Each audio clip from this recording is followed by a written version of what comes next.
This is a horse on me. But I did find out that in a race for life and death, the police laboratory is where they make the photo finish.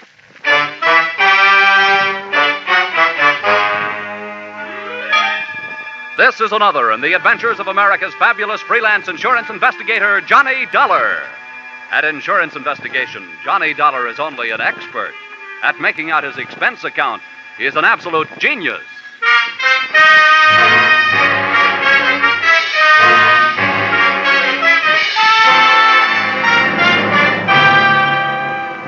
Expense account submitted by Special Investigator Johnny Dollar to Hartford Branch, Lloyd's Underwriters Association. The following is an accounting of my expenditures during investigation of the circumstances threatening the life of the insured, the racehorse pile driver. Or, he'd have been way off his feet if I didn't know my oats. Or, it's great to get a kick out of life so long as it isn't a kick in the head. Expense account item 1. 18 cents, one package of cigarettes. You may consider this a personal item, but that's where this case really started. At the cigar stand, ground floor, terminal office building, here in Hartford. I'd come down in one of the elevators, noticed a little guy with a cane standing with a starter. After I passed them, I felt myself being pointed out. And not being the type who likes being followed for long periods of time, I gave myself a good reason to stop and look things over. Hello, Mr. Dollar. Hiya, Mac. Give me a pack of Luckies, will you? I just sold you a pack when you came in. I know. But things may really start smoking any minute. Here. Good morning to you, sir. I've been led to believe that you were one Mr. John Dollar. Would that be a fact? Yeah. I'm Dollar. What can I do for you? Well, I am quite a famous fellow myself. Perhaps you've heard of the fabulous jockey Earl Sand? Yeah, but... Well, next to him, I was among the best. May I introduce myself? I'm the famous little Netty Montana, sometimes called the short Johnny Longden. Shake hands. Oh, how do you do? Now, to business. I think I have a way for you to solve my problem and make yourself an honest buck besides. Oh, now, whoa, pony boy. You're wasting your time. I don't bet the horses, and when I do, I don't buy tips from touts. Oh, now, wait a minute, pal. I did not introduce myself for the purpose of being insulted. I will have you know that I, too, do not consort with touts. I will thank you to keep a civil tongue in your head. Oh, I can see this is going to be one of those days. What is your problem, mister? Well, it is a problem best not overheard by people in the lobbies of office buildings. But this much I can tell you. It is about a horse and $50,000 insurance. That is why I came to you. Well, I'd be richer if I'd known more about horses, and poorer if I'd known less about insurance. Maybe in this thing I can break even at least. Come on. I hope you are not too much of a purist to ride in a taxi. Little Nettie looked like he'd stopped growing physically at the age of 14. And every once in a while he talked like his mind had also called it quits at about the same time. The only thing slick about him was his hair. And the only thing sharp, his clothes. Liars always talk too much, and little Nettie wouldn't say a word until we were inside my apartment. So even before he started his pitch, I half believed it.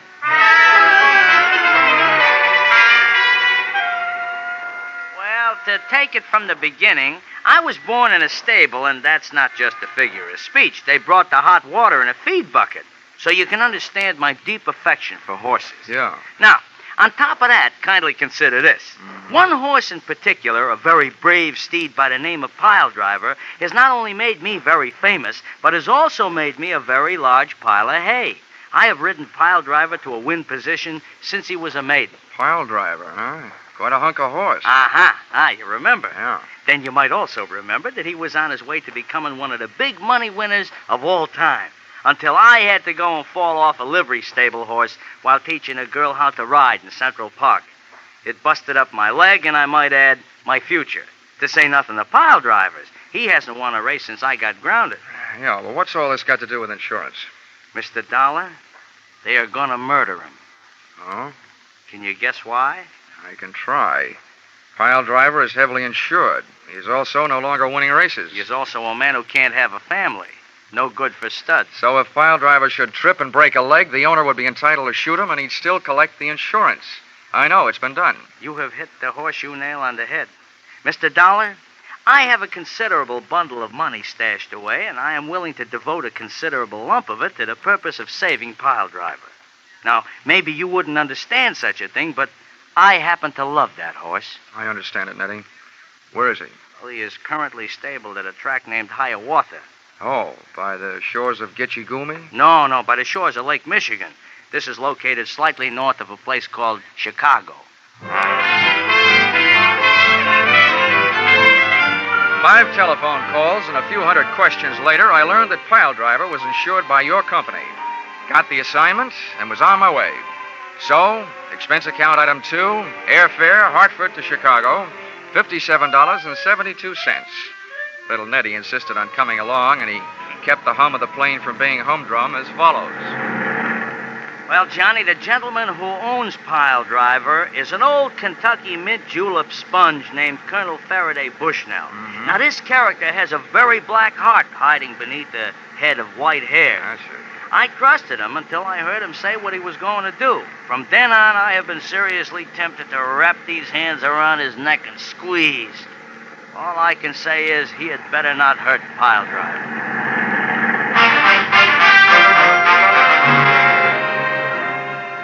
Expense account item 3, $16.40. Cab fare, Chicago Municipal Airport to Hayawa Racetrack. Arrival time, 10 a.m. To me, a racetrack always smells good, of horses, green grass, and excitement. Here you are, driver. Keep the change. Well, this, as the saying goes, is it, Mr. Dollar. You will have to take it from here. Okay. Oh, hey, Yeah? one last word of warning. Watch out for his daughter, Lila. Oh, why? Is she dangerous? To a guy like me? No. But to a guy like you, yes.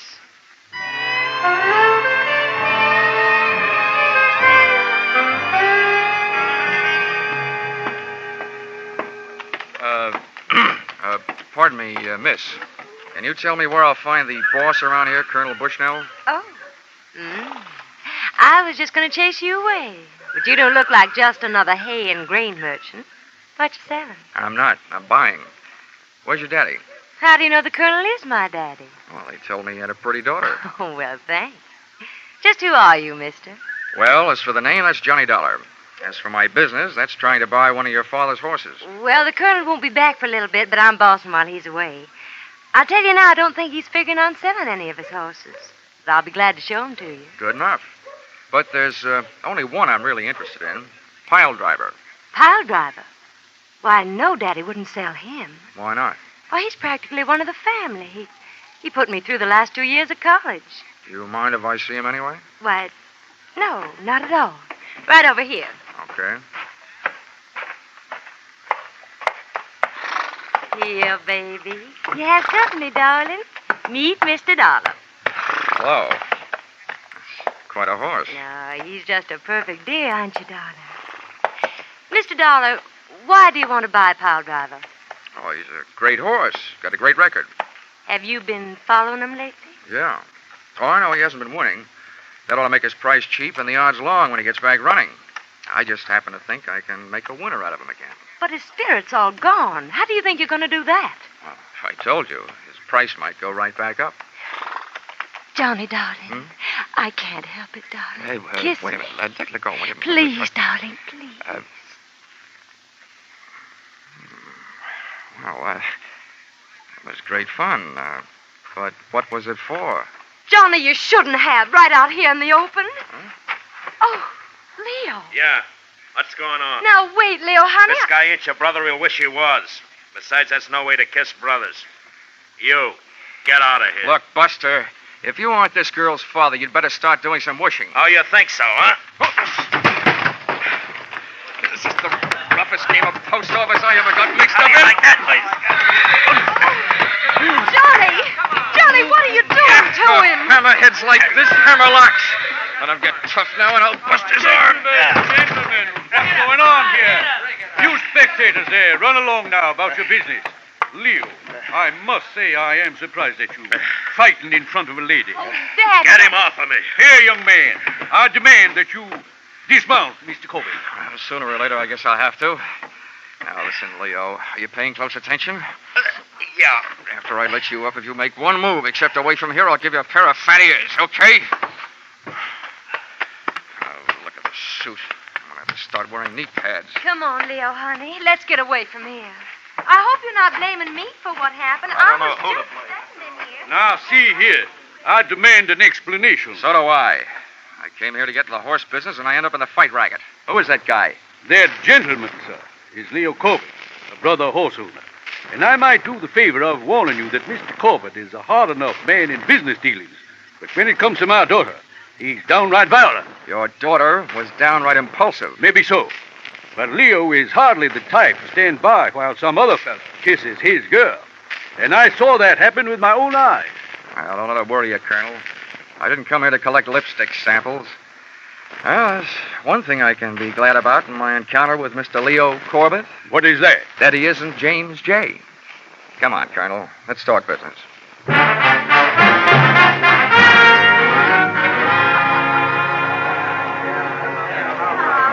Hey, bartender. Hey, Mr. Dollar, over here. Oh, never mind. There's my man over there.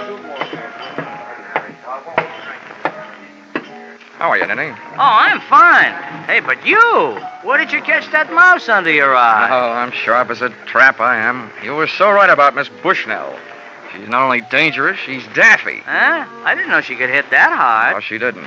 Let's just say that she has a novel way of introducing people to her boyfriend. Oh. You know him? Leo Corbett? Well, if I knew any more, I'd be the racing commission's witness. He owns a string of very fast horses who run very slow until the odds get right. Then he bets them up to the brisket, wins himself a potful. It's also rumored that he is stiff competition to the Perry Mutual machines. He books big bets among the owners. Well, they'll catch up to him sooner or later. They always do. Amen. But about that human glue factory, my friend, the horse-killing colonel, what's with him? Well, I offered him $60,000 for pile driver. Huh? That's $10,000 more than he'd get if he knocked him off and collected the insurance. Yeah, where are you going to lay your mitts on 60 G's? I haven't got that kind of dough. We don't need that kind of dough, little Nettie. You see, I told Bushnell that I was sending to California for my private vet, and that he'd be here in 3 days. And that once he pronounced the horse sound, I'd give him the money. Yeah, but that only means that pile driver is safe for another 3 days.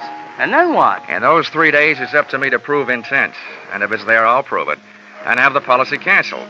Once that's done, he'll probably be willing to peddle the horse for $10,000. That I can handle. But in the meantime, I'm not taking any chances, see? I'm keeping pile driver under my own personal eye. I wish you wouldn't, Nettie. We don't want the colonel getting suspicious. I can't help it, Mr. Dollar. I just can't help it. Okay, Nettie, but don't blow it. Be careful.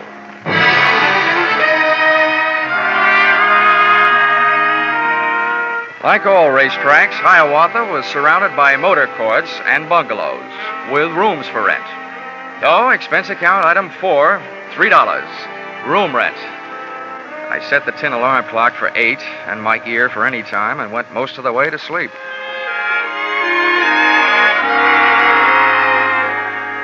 First things being first, I dreamed of girls. Then I dreamed of fire engines. Then suddenly, I realized why. I was hearing some. I bounced out of bed and over to the window. There I saw an incendiary sunset hanging over the racetrack stables. I jumped into my pants and into the landlady's car and got over there as fast as a 1929 Ford could take me.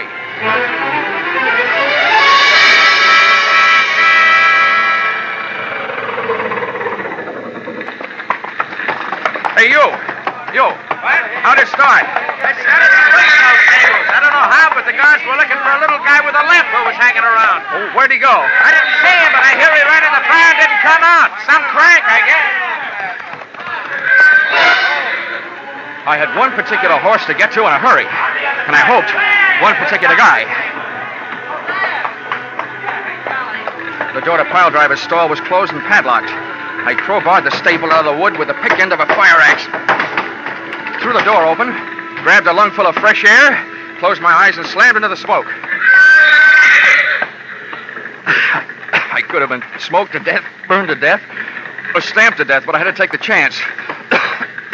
Steady, yo. Whoa, pile driver. Now, take it easy. Easy, boy. I whacked him on the rump with the axe handle and then dropped it. I slipped to my knees, started groping across the straw-covered floor. I knew that if there was any air in there, that's where it would be. And if there was an ex-jockey in there, that's where he would be. And that's where he was. In the first corner I tried. I crawfished backwards toward the door, dragging him, inch by inch, out into the clean, cold shower of fresh night air.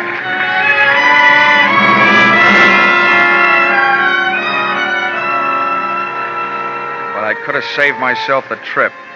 Little Netty Montana was dead. He'd had a horseshoe hung on his forehead, but not for luck.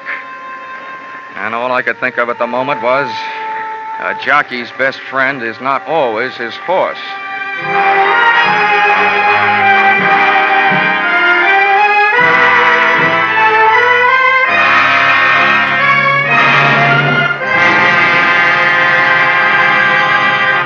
In just a moment, we will return to the second act of Johnny Dollar.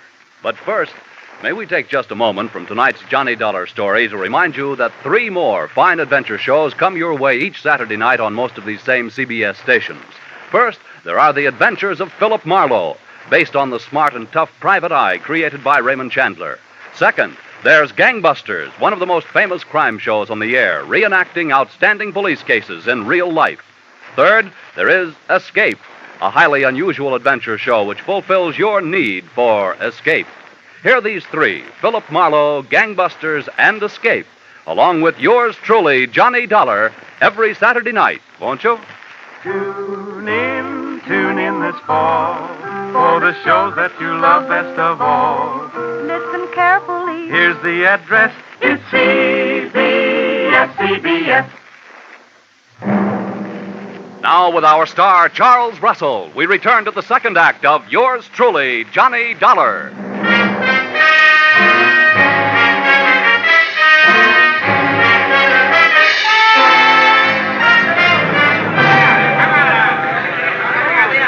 Tough luck. Nice try, little Nettie.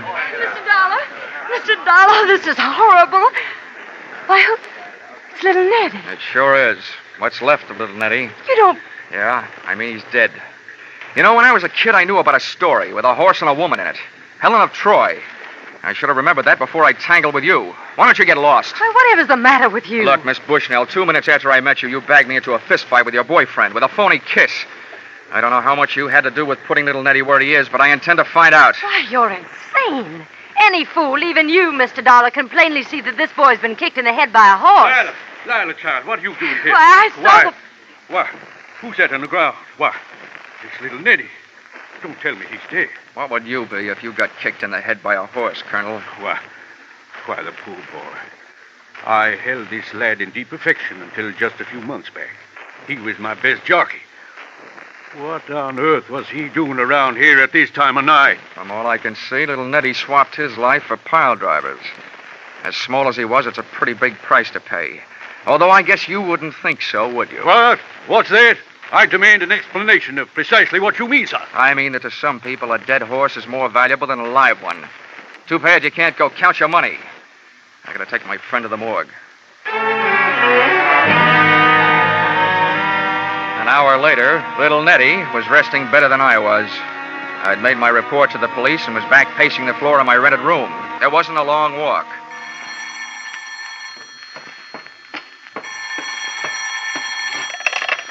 Yeah? This is Lila Bushnell.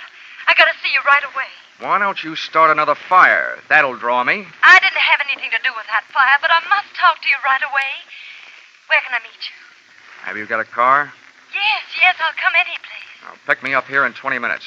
Come alone, and we'll take a little drive to the country. I want it to be just the 3 of us. You and me and the dewdrops.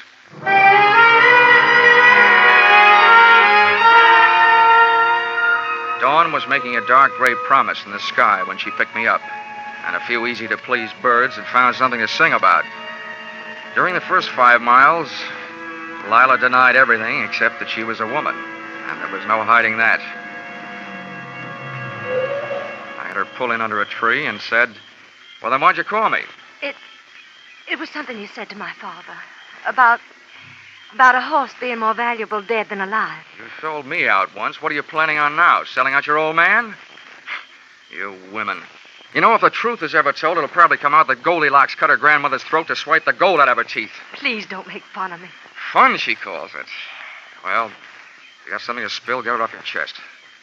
My father owes Leo Corbett $50,000. He lost it betting on Pile Driver. Leo's been demanding his money, and Father doesn't have it.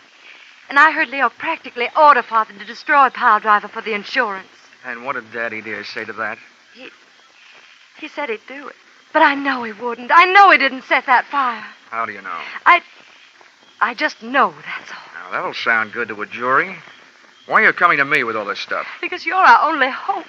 Can't you buy Pile Driver right away? It would solve everything. Everything but one thing. What's that? Why did you go to all that trouble to get me punched in the eye? Oh, that. Yeah. I just wanted to show Leo that he wasn't going to have everything his own way. And you look strong enough to do it. Wow. That's a stupid answer. Why not? Makes a stupid kind of sense. She dropped me off at my rooming house where I dropped off to sleep. It was, however, only a 4-hour plunge. Expense account item 5, $650. Cab fare to headquarters, Homicide Division, Chicago Police. That's one city where the cops still wear an old-fashioned star, but they sure do operate with a new-fashioned speed. As witness the enclosed report made by Lieutenant Craig 6 hours after filing of inquiry. According to the findings of the autopsy, Dollar, your hunch, or whatever you call it, was right. The deceased, little Netty, was not kicked to death by a horse. Examination of the wound reveals that it was administered by a new horseshoe. The shoe on a horse's hoof would have left traces of straw, etc. We say that the fatal weapon was swung by person or persons unknown. As you suggested, he'd have to have been standing on his head to have the horseshoe make the mark it did if the horse had kicked him. The lieutenant had made only one mistake. He should have said person or persons known. Expense account item 6, 10 cents, 2 telephone calls. The idea I was working on, I'll give you for nothing.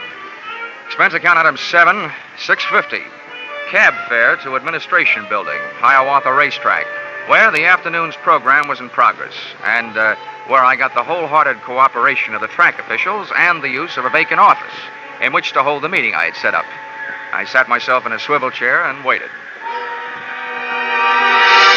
are the changes for the fifth race. Number 5, Boom Ball, has been declared. Come in. There are weight changes. Number 7 and 2. Mr. Dollar, I can't tell you how happy I am that our little transaction is about to be consummated. If you have the money with you, sir, Pile Driver is yours. Now, wait a minute, Colonel. Let's not go consummating too quickly. But, my boy, you indicated over the telephone. I indicated over the phone just this. I said my offer was as good as it ever was. And to tell you the truth, it's not very good. Now, see here. Who's that? Sit down, Colonel. Come in. Why, Leo, what are you doing up here? Anytime anybody shows up to hand over $60,000 to you for Pile Driver, I'm going to be here. That's exactly what this smart guy called me up to tell me he's about to do. Now, gentlemen, let's take it easy. Before I do anything, I want to make sure I'm not doing business with a murderer. Sir, I demand an explanation. What about you, Leo? Yeah, so do I. Well, here it is. The Chicago police know 2 things. 1, that last night's fire was set. And 2, that little Netty was murdered. And that little Netty got a couple of lungfuls of smoke before he got hit over the head with a horseshoe. That means that whoever hit him over the head sucked in some smoke, too. Wow, I've never heard such a pack of nonsense in my life. What are you getting at, wise guy? Just what I told you. I don't want to do business with a murderer, especially $60,000 worth. But I've made it easy on you to prove that you aren't. You see, I got a doctor in the next room with portable X-ray equipment. If you've got fire smoke in your lungs, it'll show up. Now, how about it? Why, this is ridiculous. Why don't you leave the Dick Tracy stuff to the funny papers? Because I don't feel like laughing. Now, once more, how about it? Drat it, I still don't know what this tomfoolery is about, and I'll feel downright silly while I'm doing it, but I'm willing to take my chances. Okay. Leo, you're first. Follow me.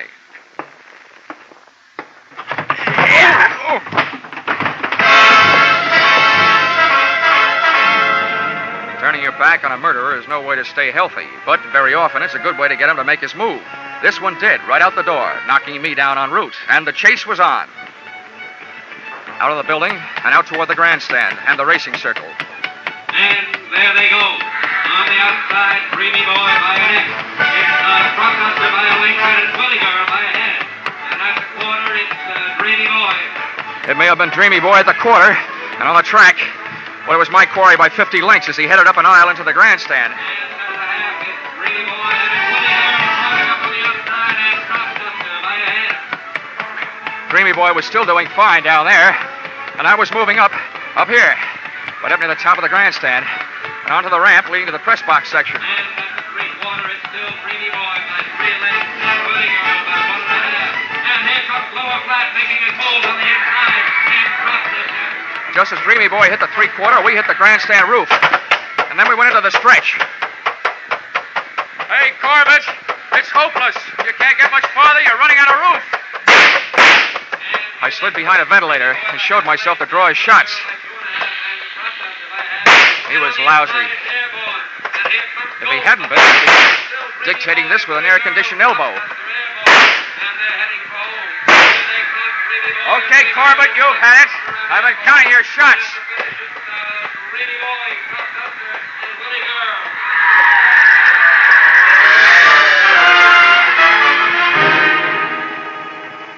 Corbett tried a few ventilators himself, and then apparently he decided the second time he fought me, he'd do better. He rushed in swinging. I was doing great trading punches, but he finally moved inside and threw one. I ducked low, but he came up fast with his knee. I sat down, and he took off, straight to the back corner edge of the pitched roof.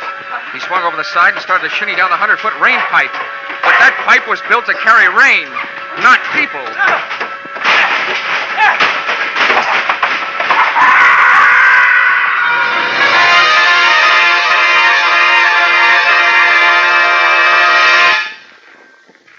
At the finish line of one tiny segment of the human race, it was gambler, arsonist, murderer, Leo Corbett, by a head.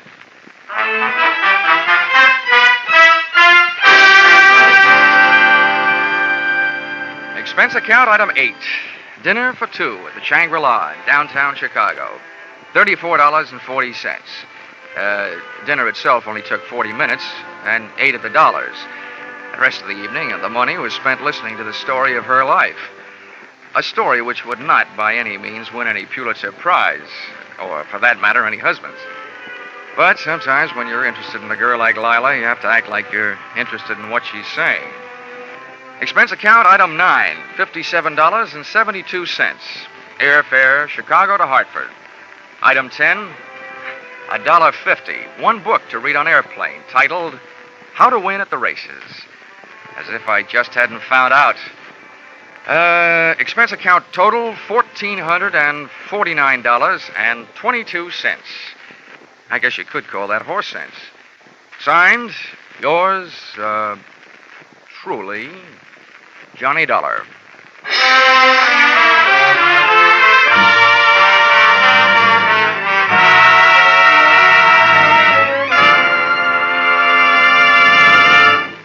Yours truly, Johnny Dollar, is produced and directed by Gordon T. Hughes and stars Charles Russell. Script by Paul Dudley and Gil Dowd. Featured in the cast were Bill Conrad, Dora Singleton, Jerry Hausner, Herb Butterfield, and Hal March. The special music is written and conducted by Wilbur Hatch.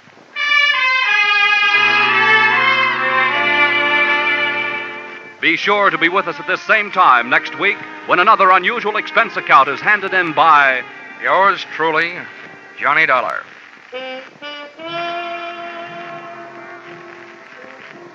Those mystery adventure shows we mentioned earlier, the fun and music and fabulous jackpot of Sing It Again, and 2 outstanding music shows. They're on tap for you every Saturday on most of these same CBS stations. Gene Autry comes along with his Sagebrush Ballads, and Vaughn Monroe is due with his songs and his great orchestra. In fact, you're invited to stay tuned right now for The Vaughn Monroe Show, for it follows immediately over most of these stations. Paul Masterson speaking.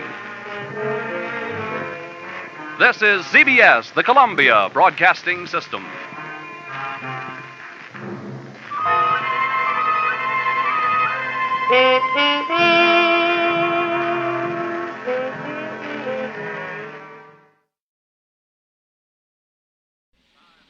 From Hollywood, it's time now for Johnny Dollar. Joe Rastelli at Homicide returning your call, Johnny. I've uncovered a couple of items on the Harvey Stone killing, Joe. Good, let's have 'em. Remember Alvin Gentry? The crank who made the fake confession in my office yesterday? Yeah, what about him? Looks like he's not a psycho after all. What do you mean? I just found out he's a friend of Helen Barrett's. Well, what do you know? Could be he was doing it to shield her. That sure doesn't look good for her, Johnny. Yeah, I got to admit my hunch about her innocence just took a nosedive. I also learned that Harvey's secretary, Martha Winters, used to be his girlfriend. Yeah, I'm up to date on that one. Matter of fact, Martha's in my office right now. Oh? Says she wants to make a statement. You want to hear it? You bet I do.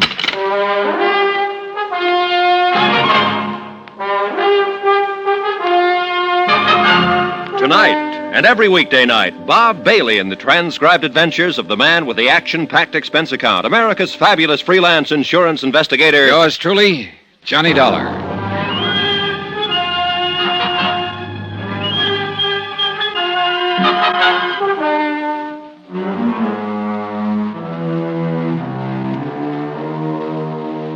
Expense account submitted by Special Investigator Johnny Dollar to the Home Office, Northeast Indemnity Associates, Hartford, Connecticut. Assignment, the imperfect alibi matter, location, New York City. Expense account continued. Item 10, $1.40 cab from my hotel to police headquarters. Martha Winters, secretary to the murdered man, Harvey Stone, was in Lieutenant Joe Rastelli's office. She was a blonde, and again I had to admire the dead man's taste. He could really pick them. Miss Winters, would you mind telling Mr. Dollar here what you've just told me? No, not at all, Lieutenant. You see, Mr. Dollar, I have a small apartment in the same building as Mr. Stone's apartment. On East 57th? Yes. Harvey, that is Mr. Stone, transacted most of the business at his apartment rather than the office when he was in town. That's mainly why he kept the apartment. And we felt it would be more convenient for me to be nearby. I see. Well, the night before last... The night of the murder? Yes. I'd been out to a show. I got home about 11:30. Go on. I saw Helen Barrett walking toward Mr. Stone's apartment. What? You sure about the time? Well, not right down to the second, of course, but I am positive it was within 5 minutes of 11:30. I see. Well, why did you wait until this morning to tell us this? Well, Come on, let's have it, Miss Winters. Well, naturally, no one likes to get mixed up in things like this. And I didn't want to make trouble for anybody. Helen Barrett always seemed like a nice person. But Mr. Stone was my employer and my friend.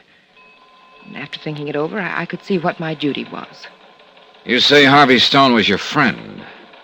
Was he anything more than that? I don't think I know what you mean, Mr. Dollar. I think you do. I understand that at one time you and Harvey were planning to be married. That's true. But that's all in the past. Oh? Yes, we decided mutually that it was a mistake. We've been friends ever since, but nothing more than that. I see. Well... Heard enough, Johnny? Yeah. Okay, Miss Winters, that'll be all.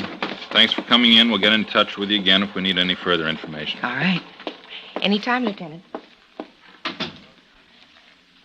Well, Johnny, according to Martha Winters' statement, Helen Barrett was in Harvey's apartment at the approximate time of the murder. We know it was somewhere between 11:30 and midnight. Helen said she left Harvey's apartment around 11 to go home and pack. They were going to elope. When he didn't come for her, she got worried. She went back to his apartment around midnight, found him dead. But that story won't hold water if Martha's telling the truth. Yeah, if. You don't sound convinced. Are you, Joe? I don't know, Johnny. I don't know. It's a pretty nauseating shortage of facts in this case. Nauseating's the word for it, all right. No, I mean literally. When I get one like this, my stomach starts acting up. Joe, what have we got in the way of facts? Well, number one, Harvey Stone was shot in the forehead with a .38 Smith & Wesson sometime between 11:30 and midnight. Yeah. And even that fact got twisted around yesterday by Alvin Gentry when he made what he called a confession. He said he shot Stone in the chest with a Colt .45 and threw the gun in the river. Yeah. You told me you'd found out he was a friend of Helen's. His confession doesn't look good for her, believe me. I know. But I can't seem to lose my hunch that she's innocent. Look, Johnny, I don't blame you for trying. It's your job. What do you mean? Harvey Stone was insured for $150,000 by the company you represent. Yeah, that's right. Okay, his father, E.J. Stone, and his young stepmother, Daphne, are the joint beneficiaries. Now, if one of them should turn out to be the murderer, your company wouldn't have to pay up. Wait a minute, Joe. Wait a minute. I think you know me well enough to figure I'd a lot rather see that company pay through the nose than convict an innocent person. Sure, but just about everything we've got points to Helen Barrett. Just about, but not quite. For instance? For instance, Harvey's father, E.J. Stone. He thought Harvey was running the business into the ground. He didn't like it. He also didn't like the fact that Harvey and his stepmother were pretty friendly. Yeah, a man in a wheelchair is liable to resent a lot of things. Yeah, well, that's just the point. E.J. can get out of his wheelchair when he wants to. I saw him out of it yesterday. Huh? Sure. Then there's Daphne herself. She opposed the idea of Harvey marrying Helen. Said she wanted to protect the Stone name. But that sounds pretty fishy coming from somebody who used to be a chorus girl herself. Did you ask her about that picture of her you spotted in Dutch Krieger's office? Yeah. She said that was all in the past. But I wonder. Dutch got kicked out of a business deal by Harvey. He wouldn't forget that, and he's a tough cookie. And there still could be a connection between him and Daphne. Here we go again. Could be. Okay. So I guess what it all adds up to is just that I kind of got myself sold on Helen. Sure, I've been sold on people, too. Sometimes it's ended up costing me. So now I just hold back and don't make up my mind one way or another. All right. It's turned out to be a pretty good idea, too. Why don't you try it, Johnny? Expense account item 11, a double martini for me. Well, I thought over what Joe Rastelli had said. Sure, it was good advice not to get too sold on people, but it didn't help me much at the moment. I still couldn't believe Helen Barrett had killed Harvey Stone. But I had to admit that if she wasn't the killer, it left a lot of things unexplained. For one thing, Alvin Gentry's fake confession. It sure looked like he was trying to shield her. I checked and learned that he managed a supper club where Helen used to sing. I decided to have a talk with him. I found him at a corner table. Yeah? I'm Johnny Dollar. Gentry, we met in Lieutenant Rastelli's office. Yeah. I'd like to talk to you. What about? About the Harvey Stone killing. There's nothing to talk about. I don't agree. I think there is. I made my confession. You guys didn't believe me. Well, now, that's because you got a few of the things wrong, Gentry. What interests me now is not your confession, but the reason you made it. What do you mean? Well, you said Harvey Stone had been making a play for your girl, a hat check girl, wasn't it? You said that's why you killed him. So? So, you said you didn't know Helen Barrett. I don't. But you're lying. Look, Dolly. We found out you're a friend of Helen's. You used to go with her, and you were waiting in her apartment the night of the murder when she left Harvey's and came home to pack. Well, how about it, Gentry? Okay, so I do know Helen, but she didn't kill Stone. How do you know? She couldn't have. She's not that kind. Oh, sure. You were waiting in her apartment that night. Why? I wanted to see her. What about? She used to sing here. She drew good crowds. I wanted her back. What kind of a mood was she in when she got to her apartment? What do you mean? Well, did she talk about Harvey Stone any? Did she seem mad or upset? I don't remember. Cut it out, Gentry. I want straight answers. Well, I guess they had a little argument. What about? I don't know. Anyway, it doesn't matter. Helen didn't kill Stone. She was with me. You mean for a few minutes at her apartment? I mean longer than a few minutes. She was with me at the time of the killing. Now, look, Gentry. I know you're trying to help Helen, but believe me, this isn't helping her. First, you make a phony confession, and now all of a sudden you're giving her an alibi. Sure, it was stupid of me to make that confession. You can say that again. But I realized later it wasn't necessary. I realized that Helen had been with me at the time of the killing. You're going to stick to that story? Sure I am. Under oath? Under oath. Perjury's a pretty serious thing, Gentry. Perjury's pretty hard to prove, Dollar. One thing seemed pretty clear. Alvin Gentry was apparently convinced that Helen had killed Harvey Stone. He was doing everything he could think of, even perjuring himself to shield her. And the more he scrambled, the worse it began to look for her. Then, too, there was the statement of Martha Winters, Harvey's secretary, that she'd seen Helen returning to his apartment at 11:30. That would put Helen back there during the time of the murder. I still wasn't completely convinced that Martha Winters was telling the truth, so I spent the rest of the afternoon checking on her to see what I could find out. And a couple of things I found out were pretty interesting. So interesting that I decided to try to run a little bluff on her.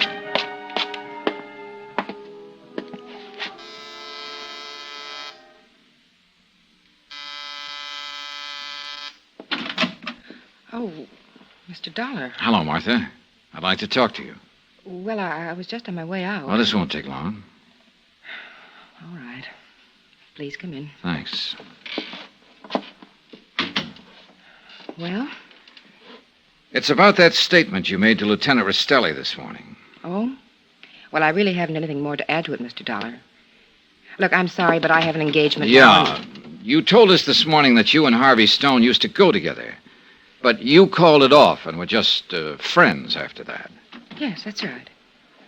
Now, look, Mr. Dollar, But that isn't the story I picked up at the office of the Stone Corporation a while ago, Martha. The office? Now, what right have you to go snooping around that Sorry, office? Martha, but snooping's my business. And you know, you pick up a lot of interesting information that way. Well, if you're going to listen to office For instance, gossip... I found out it was Harvey who called off the deal with you. No. And you've been carrying a torch for him ever since.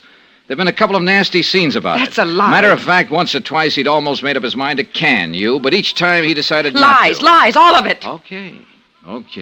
We'll let that go for a minute. Now, about your statement this morning. Mr. Dollar, I haven't time to stand here and repeat what I've already said. That's where you're wrong, Martha. You've got time to hear this. You'll take time. Well, what is it? You said you saw Helen heading for Harvey's apartment at 11:30. Yes, I did. Where were you at the time? Why, here? In your apartment here? But your apartment's around the corner of the hall from Harvey's. Well, How could you have seen her from here? Well, I didn't mean I was in my apartment. I was at the entrance, just coming in. The front entrance, huh? Yes. But Helen came in the side entrance. You couldn't have seen her from the front. But she's lying. Anyway, I hadn't reached the front entrance yet. I was outside. Sorry, Martha. The doorman and the cop on the beat both would have seen Helen. I tell you you- lied, didn't you? No. You didn't see her at all. Well, it had to be Helen. She's the one who killed him. I know she did. You lied, didn't you, Martha? If it hadn't been for her... If it weren't for her, maybe you'd be Mrs. Harvey Stone, huh? I didn't mean that. I meant Harvey'd still be alive. I just didn't want her to get away with You it. lied, Martha. You didn't see Helen at all. Yes, I lied, Mr. Dollar. I lied.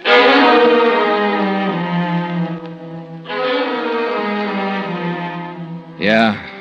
My bluff about the doorman, the cop on the beat, and Helen coming in the side entrance had paid off. Looking at Martha, I didn't exactly feel like giving 3 cheers about it. But one thing was clear, though. The Harvey Stone murder case had just busted wide open again.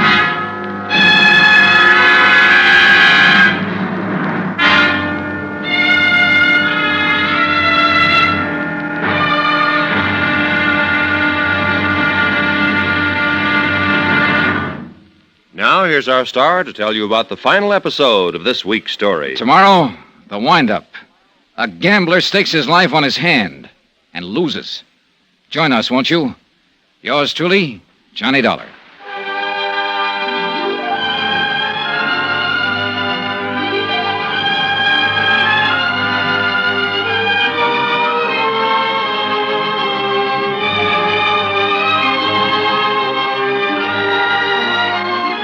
Yours truly, Johnny Dollar, starring Bob Bailey, is transcribed in Hollywood. Written by Robert Reif, it is produced and directed by Jack Johnstone. Be sure to join us tomorrow night, same time and station, for the next exciting episode of Yours truly, Johnny Dollar. Roy Rowan speaking.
From Hollywood, it's time now for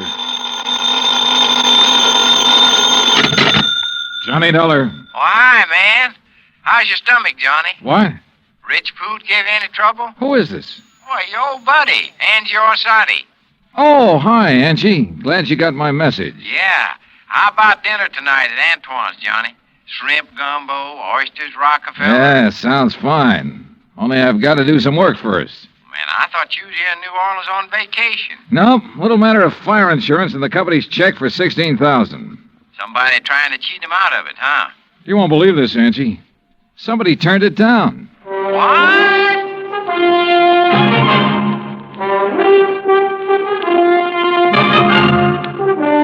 Bob Bailey in the exciting adventures of the man with the action-packed expense account.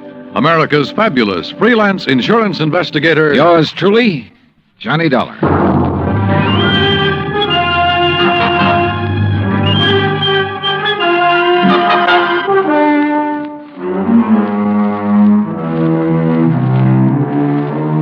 Expense account submitted by Special Investigator Johnny Dollar to Providential Fire and Marine, 787 Greenleaf Avenue, Hartford, Connecticut. The following is an account of expenses incurred during my investigation of the Royal Street matter.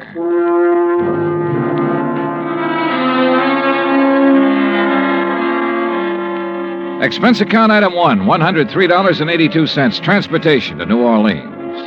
Item 2, $4.20, cab from the airport to the Roosevelt Hotel. After unpacking, I put in the call to my old friend Angie Orsatti. Nobody knows the French Quarter or the people living there like Angie does. For 3 months of the winter, he stays in the swamp, trapping muskrats. The rest of the year, he lives with his mother near the Cabildo. Angie wasn't in, but his mother said she knew where to reach him, and 5 minutes later, he returned my call. We arranged to meet for dinner, then I phoned the agent who had sold the policy in question. His name's Binford, and naturally, he was anxious to see me. C.D. Binford's office is on the 3rd floor of the Hibernia Bank building. He's a stocky, red-faced man, probably in his late 50s. Come in, Mr. Dollar. Come in. Thanks. Help yourself to the chair. Say, you fellas sure don't waste any time, do you? We try not to, Mr. Binford. C.D., boy. What? You call me C.D. like all the other folks do. Oh, okay, C.D. Yeah. Now, like I was saying, you boys sure don't waste any time at all. Why, I didn't even call the home office till day before yesterday. I know. When was the fire? Last week on Thursday night. What'd they tell you about it? Well, not very much. Figured I'd get all the information from you. Well, it's a doozy. First time I've ever run across a policyholder who wasn't yelling for us to pay him yesterday for his loss today. You know what I mean? Yeah. Who is the insured, Mr. C.D.? Man named Dupas, Henry Dupas. Took out a policy for $48,000. That's full coverage on his antique shop down on Royal Street. How long ago? August, just 3 months back. I'd been after him for, maybe 5-6 months to buy some protection, but he kept saying didn't have the money. Didn't have the money?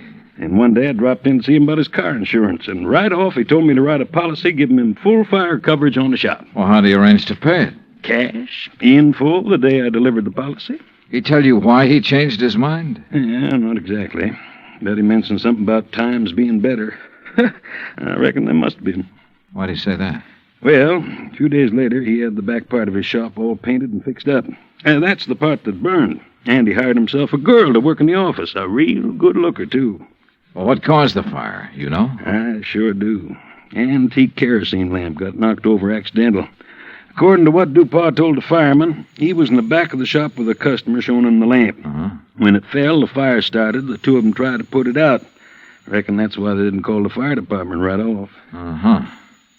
And did Dupas tell you the same thing? Dupas? He didn't tell me nothing. Well, he reported the fire to you, didn't he? He did not. And that's what's got me so riled up. I wouldn't know about it now if I hadn't dropped in there the other day. Was Dupas there when you stopped in? Yes, sirree.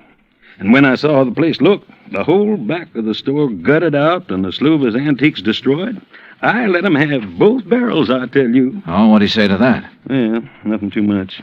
Just acted like he wasn't interested in whether we paid for it or not. Didn't even ask for a claim form. That's funny. Sure is.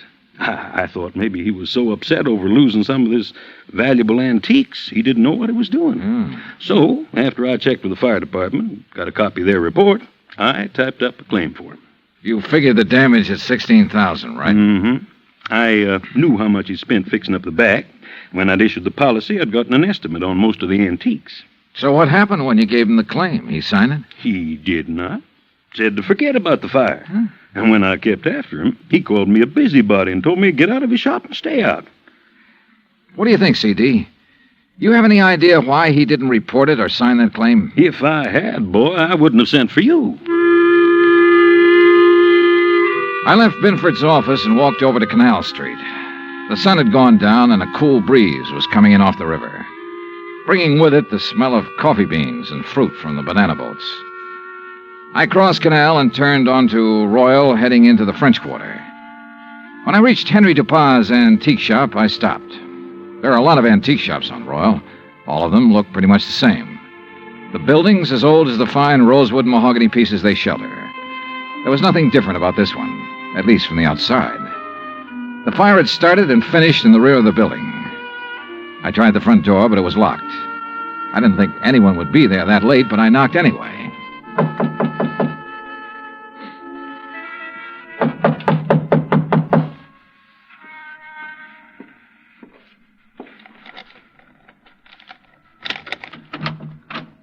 Yes, who is it?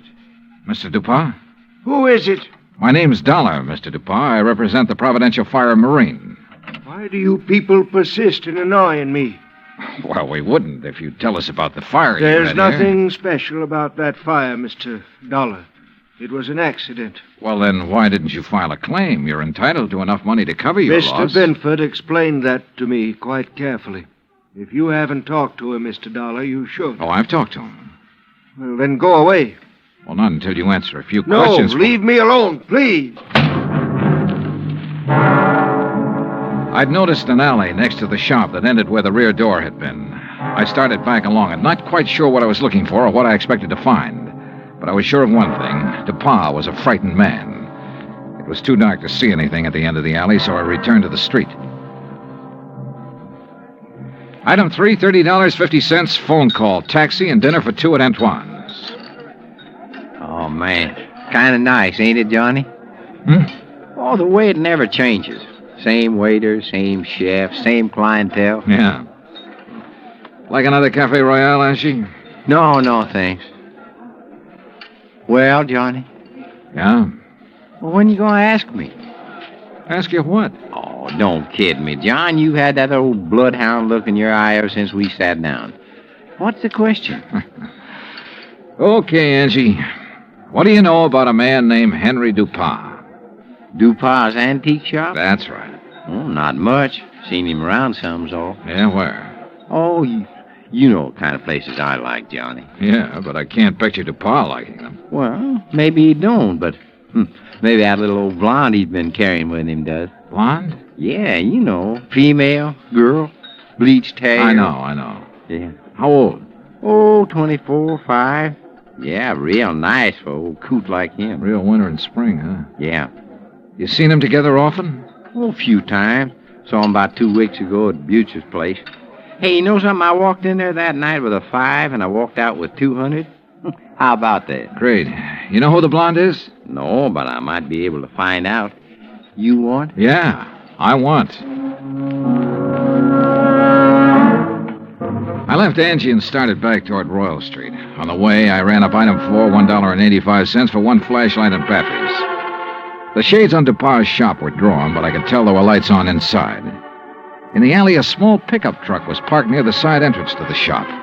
In the back of the truck, looking like they'd just been taken off the boat, were several stalks of bananas. There wasn't much else to see except the charred wood and refuse left in the alley after the fire. I started back toward the street when a man, a much larger man than Dupin, came out the side door and got into the truck. He turned over the engine and switched on the lights before I could get clear. Hey, what are you doing there? Hold it, mister, right there. Here, buddy, you just hold it. What were you doing back there, huh? Well, right now, mister, I'm wondering what this load of bananas is doing at an antique shop. What is it, Carl? Well, I just caught this guy snooping around in the back. What? It's Mr. Dollar. Yeah, that's right. You know him, Dupin? He's one of those insurance men I told you about. Oh, well, what are you here for, Dollar? Didn't Dupin tell you he doesn't want any money from you people? Now, why not? Because he's afraid we might have to take a good look around before paying No, off? son. Now, look, Dollar. Mr. Dupont has been okay with you people, so you got no reason to come snooping around. Especially after he's told you he don't want you around. So now maybe Mr. Dupont will have to do something to keep you away. Ain't that right, Mr. Dupont? You know what I mean. Yes. Yes, all right, I'll do it, Carl. And he'll never bother us again. Go on, Dollar. Get out of here. At the time, I had no idea what they meant to do, so it wasn't easy to turn my back on them. But I did. And nothing happened. I went back to my hotel and hit the sack, and I must confess I slept later than usual the next morning. I was still in bed when the phone rang.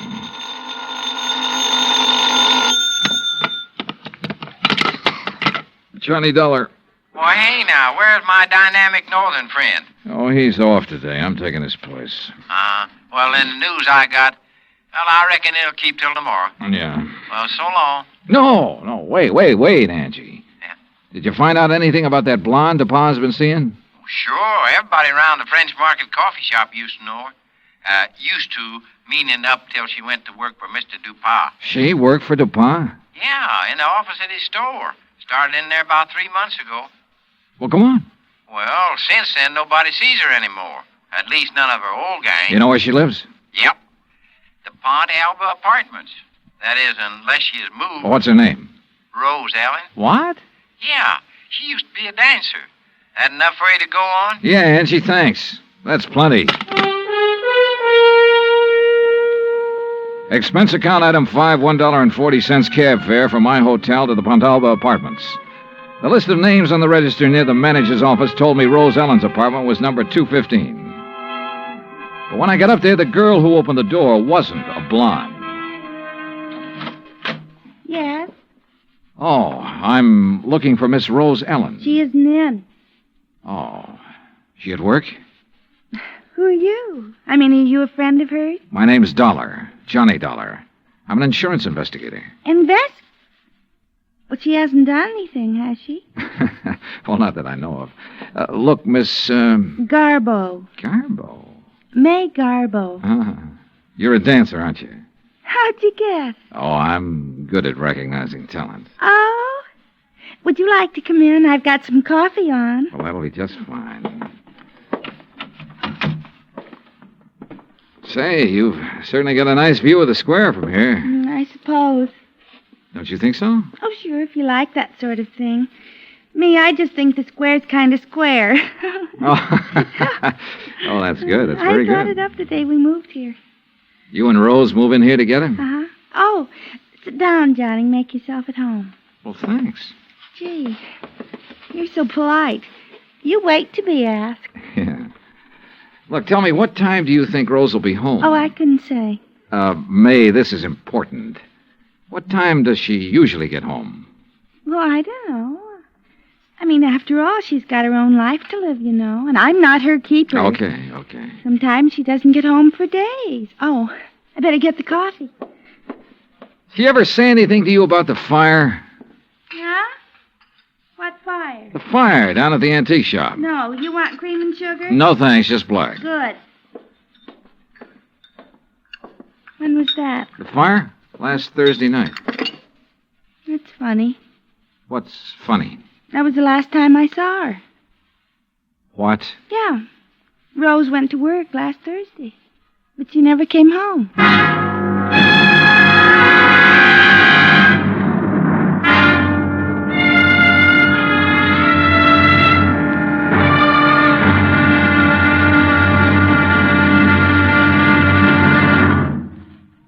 Act 2 of yours truly, Johnny Dollar, in just a moment. You don't have to be a special investigator to know that Americans don't take their civic responsibilities lightly. The Election Day turnout proved that, beyond any shadow of doubt. So now it's time for you to face up to another responsibility to the nation in just as straightforward a way. Our Ground Observer Corps needs volunteers. We at CBS Radio urge you to write or telephone your nearest Civil Defense Center to learn how you can help in this vast program that patrols our skies. Now, Act 2 of yours truly, Johnny Dollar, and the Royal Street Matter.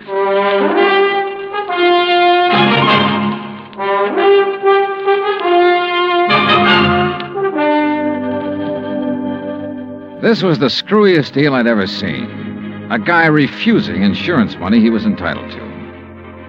Rose Ellen was my one lead, so I continued questioning May, her roommate. May told me this was the first time Rose had been away so long without at least sending for a change of clothes. I asked about Rose's boyfriends. She told me Rose had been going with one other man beside Dupont, but she didn't know who he was. After May promised to call me if she heard from Rose Ellen, I left. Expense account item 6, $1.90, taxi from the Pontalba Apartments to the Hibernia Bank Building. My insurance contact, Binford, wasn't in. So while I waited for him, I wondered again why Dupont had refused to sign the claim for the fire damage to his shop. Could he afford a loss of $16,000? I wondered if something had happened in that shop, something Dupont tried to cover up with a fire. I was wondering what it could have been when Binford walked in. Well, I'm glad you're here, Johnny. We got trouble. Oh? I hear you paid Dupont a call last night. That where you've been? Yeah. He phoned me about 10, wanted me there fast. Oh, boy. I wish I had sense enough to stay away. Well, what happened, CD? Now, before I tell you that, you tell me what he said to you last night. Nothing important. Just something about fixing it so I couldn't bother him again. Oh? Well, he did. How? He canceled his fire insurance policy and every other policy he ever bought from me. Cancel? Yeah. So you might as well go on back to your hotel and pack, Johnny. It's none of your affair now, no matter what he's up to. Yeah, it's too bad it had to turn out this way. You want a drink before you go? Yeah, I guess I need one. Yeah. What'll it be, scotch or rye? Scotch, neat, please. Good, saves making a mess. When you reckon you leave? Oh, I don't know. I'll check with the airline when I get back to the hotel. Mm-hmm. Yeah, here you go. Thanks. Better luck next time. Mm-hmm. Well, that's that. CD. Hmm? What about the policy? Policy? Did he return the policy to you? No, he said do it tomorrow. But he's covered until he does return it. Does he know that? Why, no. I don't reckon he does. Good. He might get careless. And as long as that policy is in force, I can bother him as much as I want. Oh, I don't see what's the use, Johnny. He'll have it here by tomorrow evening. That still gives me 24 hours to get lucky. CD, you said something about a customer being with him when that kerosene lamp was knocked over. Mm-hmm. According to what he told the fire department, there was. You had that person's name? Well, I should have. I took it from the fire department report. I've got that right here. Here it is. Now, let's see. Mm-hmm. The name's Andrew W. DeLong. Address 1515 West Claiborne.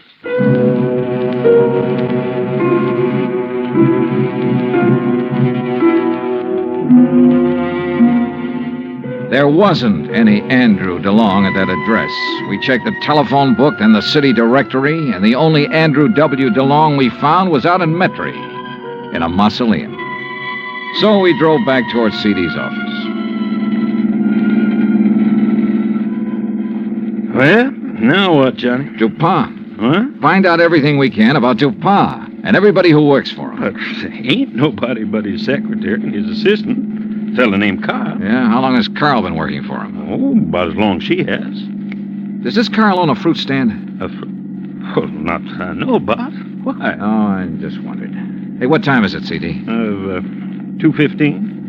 Say, if we're going to check on Dupont's credit, we better get to the bank before they close. You're driving. Let's move.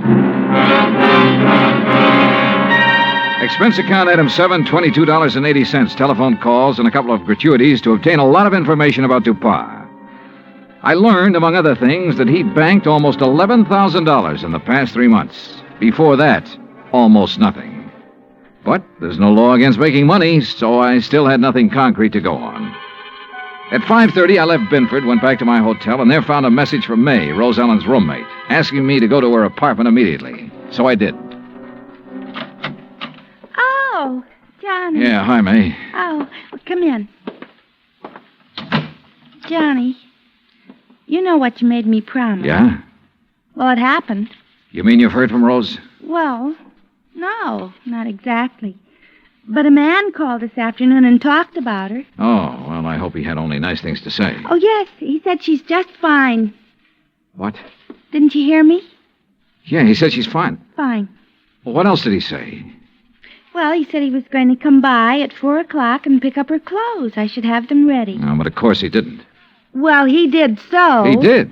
Oh, what man? You know him? You get his name? Mr. Dollar, you don't think I'd let Rose's things go out of here with a complete stranger, do you? Of course he told me his name. Well? You aren't nearly as polite as you were this morning. All right, I'm sorry. What's the man's name, darling? Oh, well, that's much better. It's Grant. Grant? That's right. That doesn't register. From the way he talked, he must be the one Rose was going with while she was dating that old antique. You ever see this guy, Grant, before? No, but I'm sure he's the one she talked about. Really, it used to get so tiresome. Carl this and Carl does that. Oh. What? I said, oh. May, tell me, where did he say he was taking her clothes? Well, he didn't say. Just put them in that old truck. Thanks, sweetheart. See you later. I needed a fast car and a driver who could handle it, so I called Angelo Arsati. 20 minutes later, we parked in front of Dupas' antique shop. There was a dim light on inside. Now, look, brother, there's really no reason for you to get mixed up in this thing. Oh, you kidding, son? Looks like Dupas ain't gonna answer. All right, let's see what this hunk of stone will do to the glass. Here. That got it. I can reach through the lock.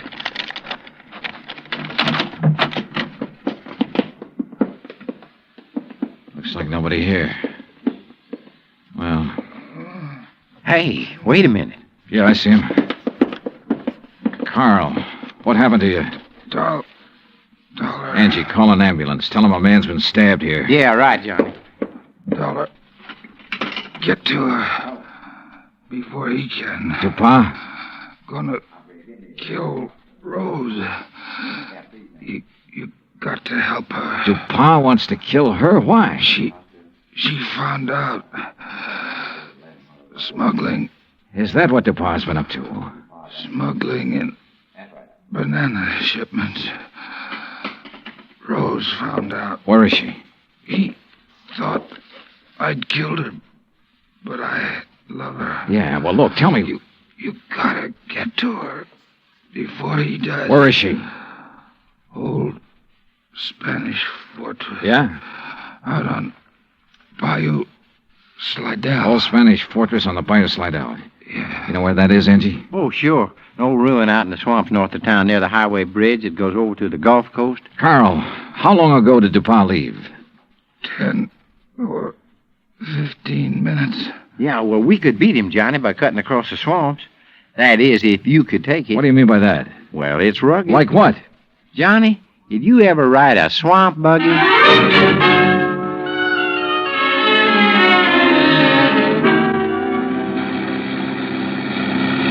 Oh, brother. How much farther, Angie? Well, should be right up ahead.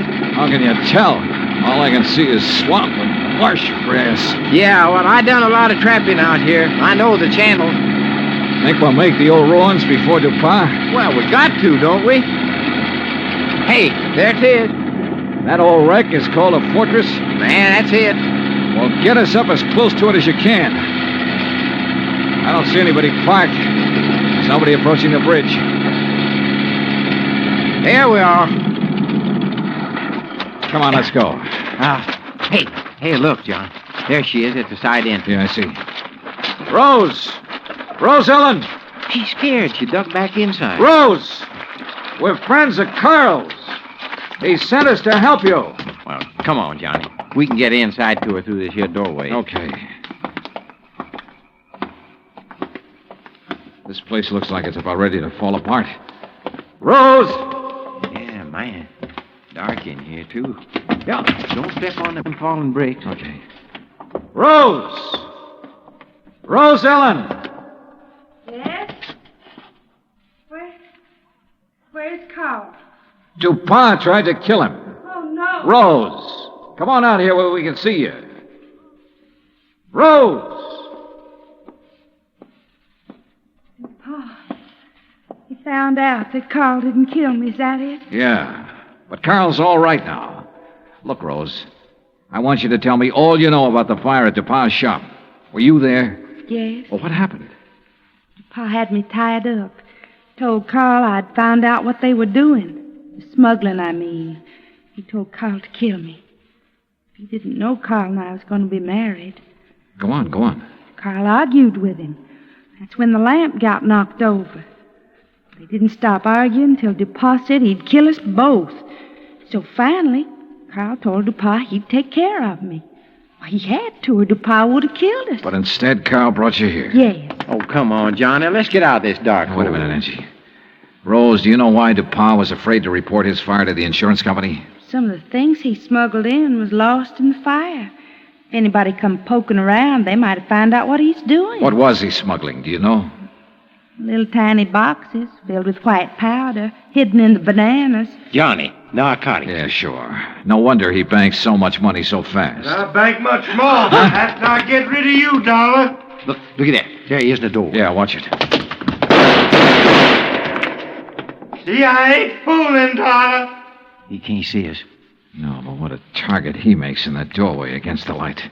No gun, Johnny? No. We can try one of these bricks. Yeah, man, but if you miss... Dollar. Wish me luck. Dollar. Right here, DuPas! Come on.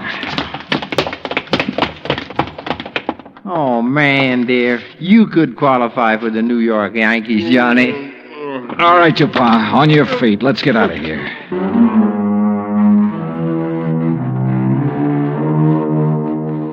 Expense account total, including rental on the swamp buggy, incidentals and transportation back to Hartford, $517.20. Remarks? Well, where he's going, DuPas wouldn't have any use for the insurance money anyway. Carl Grant turned state's evidence and clinched the smuggling charges against him. Because of that, Carl may get off easy. I hope so. He and Rose could make a very happy couple. And a remarks and a report. Yours truly, Johnny Dollar.